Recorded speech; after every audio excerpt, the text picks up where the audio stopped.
ನಮಗೆ 134 ತಾಲೂಕು ಈ ಫಸ್ಟ್ ಫೇಸ್ನಲ್ಲಿ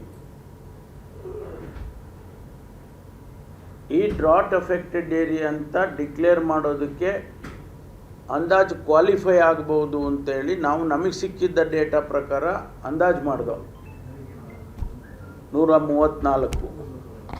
ಅದನ್ನು ಕನ್ಫರ್ಮ್ ಮಾಡ್ಕೊಳ್ಳೋದಕ್ಕೆ ಗ್ರೌಂಡ್ ಟ್ರೂತಿಂಗ್ ಅಂತ ಮಾಡ್ತೀವಿ. ವಸ್ತುಸ್ಥಿತಿ ಏನಿದೆ, ಆ್ಯಕ್ಚುಯಲ್ಸ್ ಏನಿದೆ ಅಂತೇಳಿ ಈ ನಾನು ಹೇಳಿದ ಪ್ಯಾರಾಮೀಟರ್ಸ್ಗಳನ್ನ ನೋಡೋದಕ್ಕೆ 134 ತಾಲೂಕಿಗೆ ಟೀಮ್ಗಳನ್ನು ಕಳಿಸಿದ್ದು. ಡಿ ಸಿಗಳು ಅವರು ಅಲ್ಲಿನ ನಮ್ಮ ರೆವಿನ್ಯೂ ಆಫೀಸರ್ಸ್ ಎಲ್ಲ ಆ ಗ್ರೌಂಡ್ ಟ್ರೂತಿಂಗ್ ಮಾಡಿದಾಗ 101 ತಾಲೂಕಿನಲ್ಲಿ 101 taluk out of 134 101 they have qualified to be declared as drought affected area.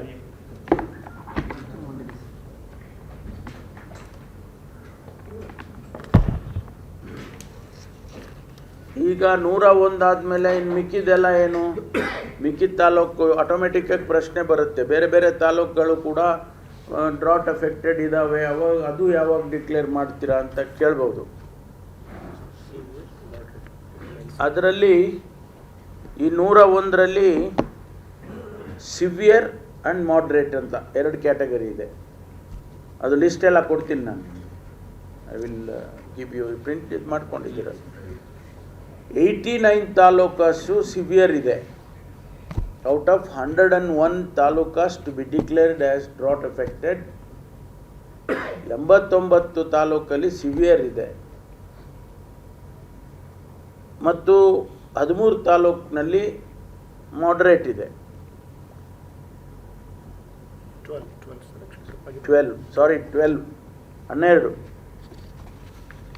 ಆಮೇಲೆ ಇದು ಇಲ್ಲಿಗೆ ಮುಗಿಯೋದಿಲ್ಲ. ಈಗ ನಮ್ಮಲ್ಲಿ ಏನಾಗಿದೆ, ಏನು ಈ ತಾಲೂಕು ಆಗಿಲ್ಲ, ಡಿಕ್ಲೇರ್ ಆಗಿಲ್ಲ, ಆ ತಾಲೂಕು ಡಿಕ್ಲೇರ್ ಆಗಿಲ್ಲ ಅಂಥದ್ದು ಮೇಲ್ನೋಟಕ್ಕೆ ಕಾಣಿಸುತ್ತೆ. ಮಳೆ ಆಗಿಲ್ಲ ಅಂತೇಳಿ ಇಡೀ ರಾಜ್ಯದಲ್ಲೇ ಆಗಿಲ್ಲ ಅಂದಾಗ ಅಲ್ಲಿ ಇಲ್ಲಿ ಒಂದು ಚೂರು ಮಳೆ ಆಗಿರ್ಬೋದು. ಆದರೆ ನಾವು ಏನು ಮಾಡ್ತೀವಿ ಅಂದರೆ, ಈ 101 ಡಿಕ್ಲೇರ್ ಆಗಿದ ಮೇಲೆ ಈಗ ಫಸ್ಟ್ ಫೇಸಲ್ಲಿ, ನೆಕ್ಸ್ಟ್ ಫೇಸಲ್ಲಿ ಇದನ್ನು ಕಂಟಿನ್ಯೂಯಸ್ ಆಗಿ ಮಾನಿಟ್ರ್ ಮಾಡ್ತಾ ಇರ್ತೀವಿ. 15 ಎವ್ರಿ 15 ಡೇಸ್ ರಿವ್ಯೂ ಮಾಡ್ತೀವಿ. ಎವ್ರಿ 15 ಡೇಸಲ್ಲಿ ಯಾವ್ಯಾವ ತಾಲೂಕ ಈ ಪ್ಯಾರಾಮೀಟರ್ಸ್ ಒಳಗಡೆ ಬರುತ್ತೆ, ಸಿವಿಯರ್ ಆರ್ ಮಾಡರೇಟ್, ಆ ತಾಲೂಕುಗಳನ್ನು ಡಿಕ್ಲೇರ್ ಮಾಡ್ತಾ ಹೋಗ್ತೀವಿ.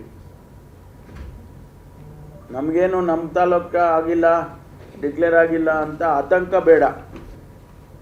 ಎವ್ರಿ 15 ಡೇಸ್ ನಾವು ರಿವ್ಯೂ ಮಾಡ್ತೀವಿ. ಯಾವ ತಾಲೂಕುಗಳು ಬಿಟ್ಟು ಹೋಗಿದೆ ಅದನ್ನೆಲ್ಲ ನಾವು ಗ್ರೌಂಡ್ ಟ್ರೂತಿಂಗ್ ಮಾಡಿ, ಮತ್ತು ಅದು ಆ ಪ್ಯಾರಾಮೀಟರ್ಸ್ಗೆ ಕ್ವಾಲಿಫೈ ಆದರೆ ಅವುಗಳನ್ನು ಕೂಡ ನಾವು ಡಿಕ್ಲೇರ್ ಮಾಡ್ತೀವಿ.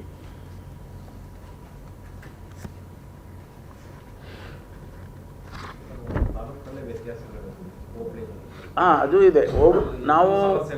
ನಾವು ಹೋಬಳಿ ವಾರು ಹೋಗಿದ್ದೀವಿ. ಹೋಬಳಿ ಡೇಟಾನು ನಮ್ಮ ಹತ್ರ ಇದೆ. ಹೋಬಳಿ ವಾರು ಗ್ರೌಂಡ್ ಟ್ರೂತಿಂಗ್ ಮಾಡುವಾಗ ಹೋಬಳಿಗೆ ಹೋಗಿ ಹೋಬಳಿ ವಾರು, ಪಂಚಾಯಿತಿ ವಾರು ಎಲ್ಲ ನೋಡ್ತಾರೆ.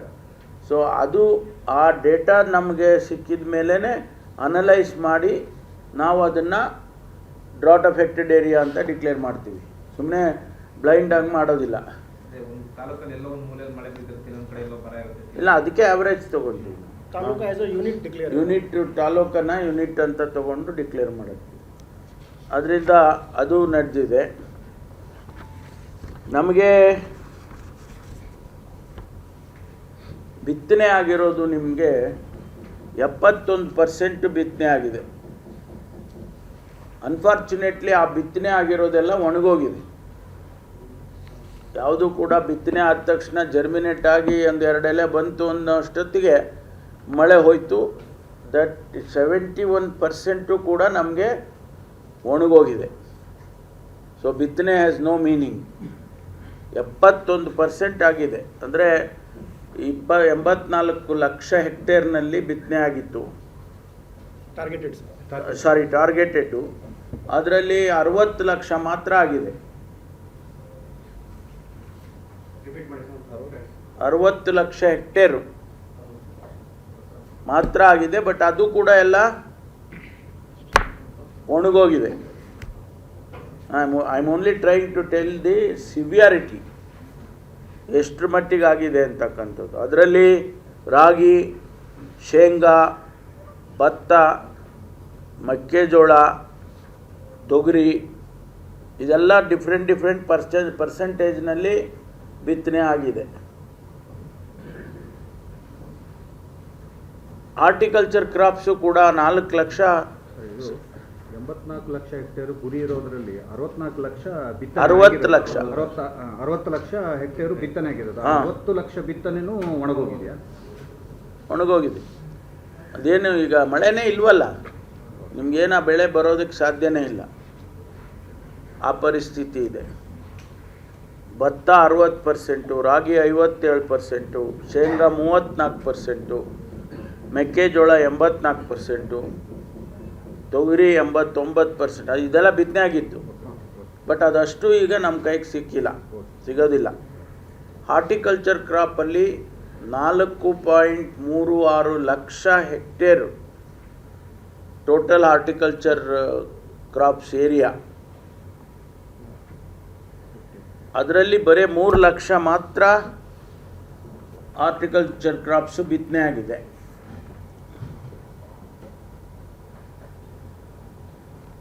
ಅವು ಕೂಡ ಮಳೆ ಇಲ್ಲದೇ ಇರೋ ಕಾರಣಕ್ಕಾಗಿ ಆ 3 ಲಕ್ಷ ಹೆಕ್ಟೇರ್ನಲ್ಲೂ ಕೂಡ ಒಣಗೋಗಿರ್ತಕ್ಕಂಥ ಚಿತ್ರ ಇದೆ.